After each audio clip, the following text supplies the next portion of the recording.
Daily, I receive DMs like this one from people asking me on advice on how to get started on the world of riding bikes. And as a person that has been in that situation and as a person that has helped a lot of people to get past that step, I can say that deciding on which will be your first bike, it's a really difficult thing to do. And that's why today I will bring you a list with the bikes that I think are the best beginner bikes in 2026. My name's Dest, this person follows me on Insta, and I hope this video helps all of you.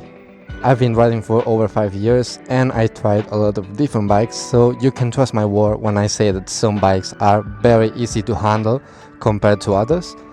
And also some things that you have to keep in mind about this list is that first, this list is made for people that have never ridden a bike, so these bikes are really for beginners. Second, I won't include the prices because the prices will vary depending on where you live. And third, talking about the prices, you should consider buying your first bike ever a second-hand bike. You don't want to spend a lot of money on a bike that you will probably end up using only for a bit to learn and then you will sell to get a newer bike. Your first bike should be a second-hand bike that you will use to learn the basics, and then you will get the bike that you really want. So with that said, let's start this list with the Z400, with the Kawasaki Z400. Why this bike? This bike was one of the first bikes I ever rode, and I have to say that this bike is perfect for a beginner. The power is nice, it's very easy to control, the bike is low, it's not high at all, and the weight is very easy to handle. And there's no mystery in this bike because a lot of schools use it for their students, and I can understand why, because all these things that I mentioned make this bike a really comfortable bike for beginners and a really beginner-friendly bike. On the other hand, if you're looking for a sports bike and not a naked, I would recommend you the Ninja 500 or the Ninja 650. These two bikes are very similar to the Z400. The only difference is that they are more sporty, they are more similar to a sports bike than to a naked. But we need to keep in mind that most bikes, until we don't reach the gap of 600s, they don't become a real sports bike. For example, if we grab a CBR 650R, which I will talk about later in this video, and you grab my ZX6R, you will see that the style of riding of both bikes is very different because the CBR 650R is more similar to a naked than to a sports bike. This is something that brands do in order to make these bikes easier to ride for beginners, because let's be honest, a ZX6R it's not a bike that you should own if you've never owned another bike. In my case, I started with the CBR 650R and then I bought this ZX6R. And I can say that learning the basics with the CBR 650R was one of the best decisions ever, because that bike allowed me to learn how to properly ride a bike, and now I can be a better rider with my ZX6R. Something that we need to keep in mind about these two bikes that I've mentioned, it's a sports bike. Even if it's not completely a sports bike, it will always be harder to handle than as naked.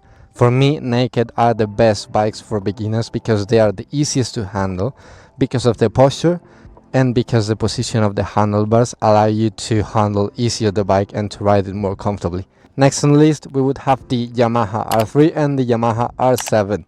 The Yamaha R3 is more focused for someone that has never ridden a bike, and the Yamaha R7 would be for someone that has ridden a bike a little bit but it's not very comfortable with it and wants to learn even more. So the R3, it's a really easy to ride bike. It's a very small bike. The horsepower that it has, it's very beginner friendly, and overall it's one of the best bikes that you can buy right now in order to learn how to ride. And the R7, it's also a very beginner friendly bike, but it's a little bit more advanced because you will find yourself with a machine that has more horsepower, that has a lot of more torque, and a bike that overall it's more similar to a sports bike, so it will also be even harder to learn. So if you've never ridden a bike, I would recommend you the R3, but if you think the R3 is something very far from your level, I would think about getting an R7. Continuing with Yamaha, the next on the list are the MT-03 and the MT-07. The MT-07 is one of the bikes that I've ridden the most in my life because it's the bike that I learned to ride when I was just a kid. And I have to say that MTs are one of the easiest bikes to ride in the whole world. They are the most comfortable to ride, they are the easiest to handle, and overall they are really nice bikes.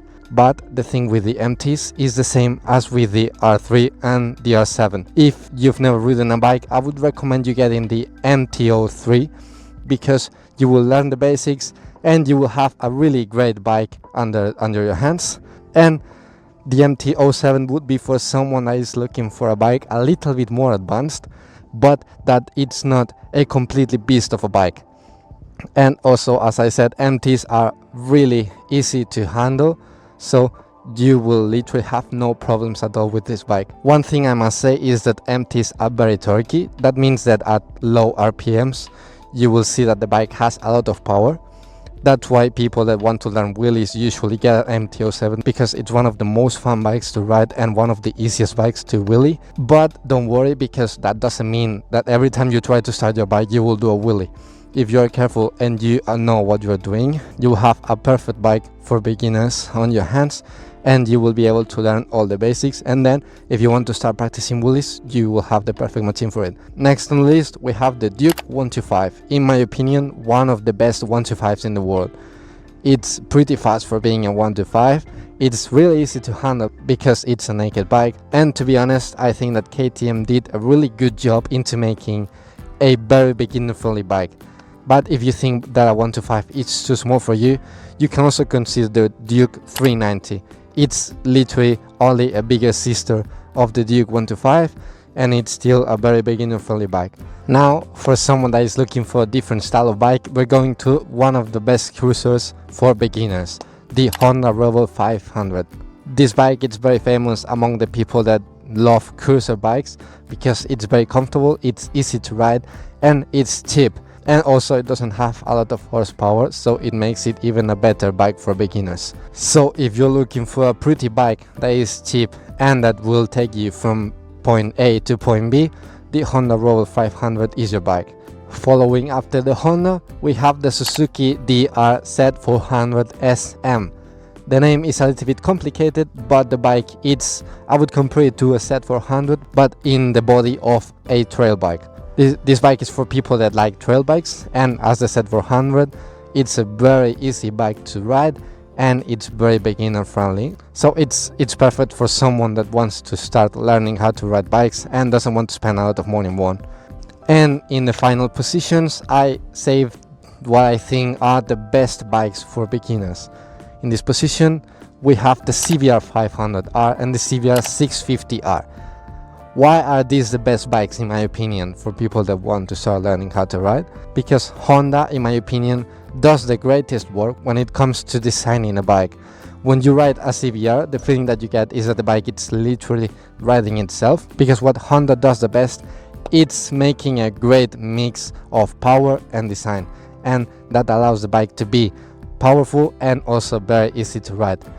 Also, in addition to this, the new versions of the CBR 500R and the CBR 650R come with an e-clutch, which is basically an automatic clutch, which I personally don't like very much, but for people that are learning how to ride, it can be very useful, because when you change gears, you don't need to use your clutch. When you stop the bike, you don't need to use the clutch, and when you start the bike, you don't need to use the clutch. So if you are struggling to get used to the throttle, get used to the position, get used to the braking, you will be able to focus on that without having to focus on the clutch. With these two amazing bikes, we end the list that I prepared for you. I really hope that this video was helpful at least for one person, and I also hope that you enjoyed the video. If you have any questions, feel free to DM me on Instagram or also leave me a comment on this video, and I will reply as fast as I can. Also, if you think that a bike deserves to be in this list and I didn't add it, let me know in the comment section. So, with nothing else to say, I hope you know that you are all valuable and loved people, and I really hope to see you on the next video.